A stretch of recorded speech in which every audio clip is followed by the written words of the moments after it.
অনেক সুন্দর না? কাঠগুলি কাটতেছে আমার একদিকে কাকা। এগুলি লাকড়ি বলে আমাদের দেশে। আগে তো গ্যাস ছিল না, এটাই সর্বোচ্চ বেশি গুরুত্ব ছিল এই লাকড়িগুলি।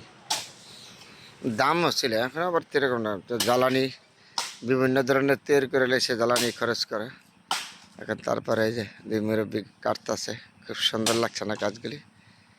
এটা কাকা দেখেন কত বড়, এটার নাম হলো কাঠুরিয়া বলে আমাদের দেশে।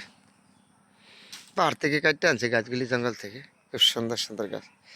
এখন বাজারে বিক্রি করবো এই লাকড়িগুলি। সেলা করতে আছে, এটা সেলা বলে। সেলা করে পরে বিক্রি করবো গ্রামে। দাম আছে এখন, প্রচুর দাম, জ্বালানির দাম বেশি তো।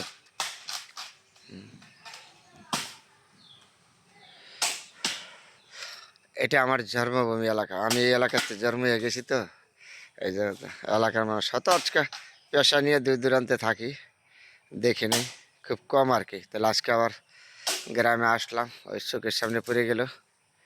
আমি ছোটো সময় আগে দেখতাম এগুলি কাটতো আমাদের জায়গায় জায়গায়।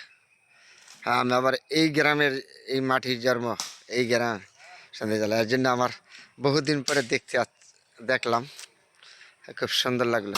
ওই যে কাকা কাটতেছে ছেলেগুলি, এই কাকা দুই মুরব্বী চাষা লাকড়ি তৈরি করতেছে, আর খুব সুন্দর লাগছে না? তাহলে আপনাদের সাথে শেয়ার করলাম। এখান থেকে রাস্তা দিয়ে যে ছাত্ররা যাচ্ছে, কত সুন্দর লাগছে। দুই কাকা কাটতেছে কীভাবে করা, সেলা দিয়ে সেলা করতেছে, বাজারে বিক্রি করবো নিয়ে।